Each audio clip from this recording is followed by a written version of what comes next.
সংক্ষিপ্ত কথা বলবেন হযরত মাওলানা মুফতি মুজাম্মেল হক। আসসালামু আলাইকুম ওয়া রাহমাতুল্লাহি ওয়া বারাকাতুহু। নাহমাদুহু ওয়া নুসাল্লি আলা রাসূলিহিল কারীম, আম্মা বা'দ। আউযু বিল্লাহি মিনাশ শাইতানির রাজীম। বিসমিল্লাহির রহমানির রহিম।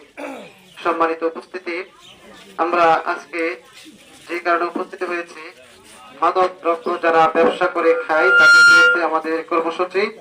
বিশেষ করে বর্মির মৃধাপাড়ায় নুরুল ইসলাম মৃধা তার হাতে তার স্ত্রীকে হত্যা করেছে। এই বিষয়ে আমাদের বর্মির সচেতন মহল, বিশেষ করে ওলামায়ে কেরাম উদ্যোগ নিয়েছে। এটা শুধু ওলামায়ে কেরামের কাজ না ভাই, আমাদের সকলের কাজ। আজকে আপনার বোন, ওই বোনটা যদি আপনার বোন হতো, এই মেয়েটা যদি আপনার মেয়ে হতো, এই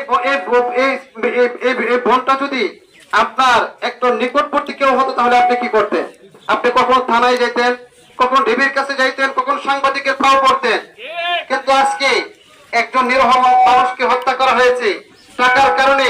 বিভিন্ন জনের বিভিন্ন মুখ আজকে বন্ধ হয়ে গেছে। আমরা যতটুকু জানতে পারছি, নিরপরাধ মানুষদেরকে এই হত্যা মামলার আসামি দিয়ে বিভিন্ন ভাবে হয়রানি করা হচ্ছে। কেন? আজকে আমরা প্রশাসনের কাছে জবাব চাই। যদি নুরুল ইসলাম তার অপরাধের কারণে তার পরিপূর্ণ শাস্তি পান, আমাদের সমাজের প্রত্যেকটা মানুষ আমরা চাই, আমরা প্রত্যেকটা মানুষ চাই, এই সমাজের প্রত্যেকটা নাগরিক চাই এই নুরুল ইসলাম হত্যাকারী, ইয়াবা ব্যবসায়ী, একজন মাদক কারবারি, তার সঠিক বিচার হোক, প্রয়োজনে প্রকাশ্যে তাকে ফাঁসি দেওয়া হোক, আমরা সকলে চাই। কিন্তু আপনি তার এই হত্যার মামলার মধ্যে সাধারণ মানুষদেরকে হয়রানি করবেন, এই প্রশাসনকে আমরা জনসম্মুখে আইনে তাদেরও শাস্তি দাবি করবো ইনশাআল্লাহ। বিশেষ করে এই নুরুল ইসলাম, আমরা যতটুকু জেনেছি, বর্মি ইউনিয়নে যত মাদক কারবারি আছে সবার সাথে ভালো একটা সম্পর্ক গড়ে তোলে এবং সে তার বাড়িকে একটা আন্ডারগ্রাউন্ডে পরিণত করেছে। আমি নিজে ওই দিন ওই বাড়িতে গিয়েছিলাম, তার যে বাড়ির পরিবেশ পরিস্থিতি দেখেছি, প্রশাসন তাকে ধরার মতো কোনো সুযোগ সে রাখে নাই। এত কিছু করে সে তার এই ব্যবসা চালিয়ে গেছে।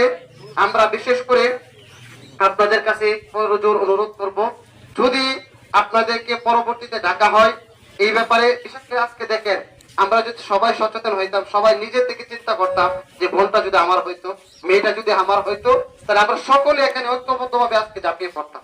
কিন্তু আমরা সবাই যার যার চিন্তা করতেছি, সবাই নিজের চিন্তা করতেছি। এইভাবে মাদক কারবার একের পর এক তাদের অবস্থান শক্তিশালী করছে, তাদের ঘাঁটিকে তারা মজবুত করছে, আর আমরা যারা নিরহ মানুষ আমরা আস্তে আস্তে দুর্বল হয়ে যাচ্ছি। আজকে একটা রিপোর্ট করলে সাংবাদিকদের কোনো নিরাপত্তা থাকে না। কারণটা কি? যদি আমরা সকলেই ঐক্যবদ্ধ ভাবে আমরা এই মাদক কারবারিদের বিরুদ্ধে দাঁড়াই, তাহলে সাংবাদিক তার রিপোর্ট করতে কোনোদিন ভয় পাবে না। সাংবাদিকরা রিপোর্ট করে সকালবেলা তার লাশ খুঁজে পাওয়া যায় না, রাত্রে বেলা সে তার বিবির সাথে ঘুমাইছে, তাকে ফোন দিয়ে নেওয়া হয়েছে, এরপরে তার কোনো সন্ধান পাওয়া যাচ্ছে না। এমন অহরহ ঘটনা ঘটতেছে। আমরা চাই এর সুষ্ঠু একটা বিচার। প্রয়োজনে আপনারা যদি প্রশাসন চান, আমরা আপনাদেরকে সার্বিক সহযোগিতা করব তাকে ধরার জন্য, এবং তাকে সর্বোচ্চ শাস্তি মৃত্যুদণ্ড আইন তাকে দিয়ে কার্যকর করার জন্য আমরা প্রশাসনের কাছে বিনীত অনুরোধ করছি।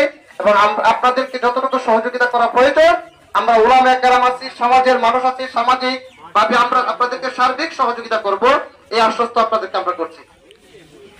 আগামীতে যদি কোনো প্রোগ্রাম করা হয়, শ্রীপুর উপজেলাতে বিক্ষোভ মিছিলের একটা পরিকল্পনা চলতেছে, আপনাদেরকে অগ্রিম আমরা দাওয়াত দিয়ে রাখছি। যদি আপনাদের কাছে এই দাওয়াত পৌঁছায়, সকলেই স্বতঃস্ফূর্তভাবে অংশগ্রহণ করবেন। ওয়া আলহামদুলিল্লাহি রাব্বিল আলামিন।